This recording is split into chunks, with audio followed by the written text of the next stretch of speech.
قال رسول اللہ صلی اللہ علیہ وسلم من زار قبری وجبت لہ شفاعتی۔ حضور کریم صلی اللہ علیہ وسلم نے فرمایا کہ جو میرے روزے کی زیارت کرے اس کے لیے میری شفاعت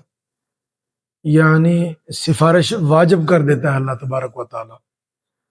آج کل بہت سارے الحمدللہ احباب عمر پر تشریف لے جا رہے ہیں اور بہت بڑی سعادت کی بات ہے یہ، لیکن اس کی عظمت جو ہے پہلے اچھی طرح سمجھنے کی ضرورت ہے کہ اس سفر کا پورا فائدہ حاصل کرنا بہت ضروری ہے۔ خدا نخواستہ یہ سفر کہیں سیر و سیاحت یا اپنے جو ہے نفس کے لیے نہ بن جائے، کیونکہ اس کے لیے ہمیں غور و فکر کرنا چاہیے ہم کہاں جا رہے ہیں، کس مقصد کے لیے جا رہے ہیں، کیوں جا رہے ہیں، کس سفر پر جا رہے ہیں، اور آداب کی رعایت رکھ لیں تاکہ اس کا کما کہو فائدہ حاصل ہو سکے۔ اس میں ہمارے سلف و صالحین بزرگ فرمایا کرتے ہیں کہ ساری زندگی جس عمرے کی یا حج کی تڑپ رہتی ہے، لیکن بہت سارے احباب بغیر سیکھے جاتے ہیں تو نقصان کر کے آ جاتے ہیں بجائے فائدے کے، کہ اتنے بڑی بارگاہ کے اندر جب جاتے ہیں تو دعاؤں کو اور وہاں کے آداب کو سیکھ کر جب نہیں جائیں گے تو پھر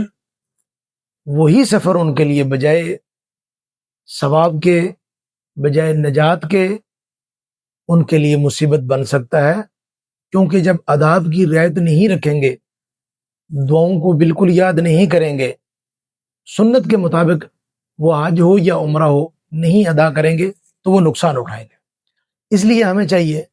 کہ ہم خاص طور پر کہ ہم نے احرام کہاں سے کب باندھنی ہے، نیت کہاں سے کب کیسے کرنی ہے، اور یہ جو خاص طور پر جتنی بھی ضروری چیزیں ہیں ان کو ملحوظ رکھیں۔ ذرا سی غفلت اور فضولیات کی وجہ سے تمام عمر کی تلافی نہیں ہو سکے گی۔ اب جس طرح جو گناہ احرام کی حالت میں ہوتے ہیں، فرمایا کہ اس پر مہر لگا دی جاتی ہے۔ کوئی دنیاوی بادشاہ جب اپنے دربار میں بے ادبی ہرگز برداشت نہیں کرتے تو ذرا سنجیدگی سے غور فرمائے، کتنے فکر کی بات ہے، کم از کم اتنا تو احساس و اعتراف ہو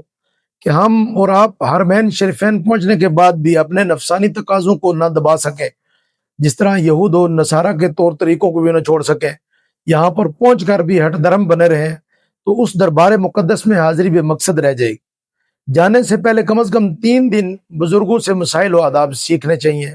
اور موبائل کو کم سے کم استعمال کرنا چاہیے تاکہ ہمارا اور آپ کا سفر با ادب ہو، یعنی با ادب با نصیب اور بے ادب بے نصیب۔ تو وہاں جیسے ایک ایک نیکی پہ لاکھوں ملتے ہیں، اسی طرح گناہوں کا وبال بھی بہت بڑا ہے۔ بیت اللہ شریف پہنچ کر زیادہ عمرہ کے بجائے طواف کریں، فراغت پر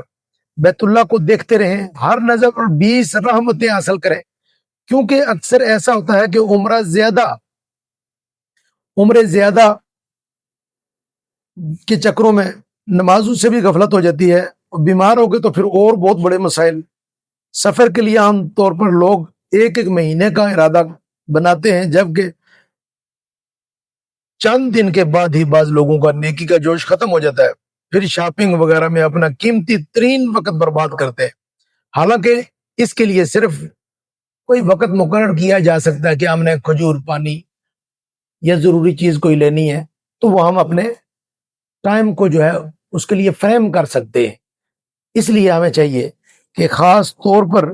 ان چکروں میں نہ پڑیں، بلکہ ہم وہاں پر زیادہ سے زیادہ جو عبادات ہیں ان پر توجہ دیں گے۔ تو اس کے ذریعے سے کیا ہوگا کہ نہ معلوم یہ ہمارا حج ہو یا عمرہ ہو آخری ہو، اس کے بعد جانا نصیب ہو نہ ہو۔ اس لیے ہمیں اس کو ایک تو ادب کی رعایت رکھنی، اور دوسرا خاص طور پر سیکھ کر جانا تاکہ ہمارا عمرہ سنت کے مطابق بارگاہ عزوی میں مقبول ٹھہرے، اور اللہ تعالیٰ کے ہم سرخرو ہو جائیں۔ اللہ تعالیٰ ہمیں با ادب حاضریاں سب کو نصیب فرمائے۔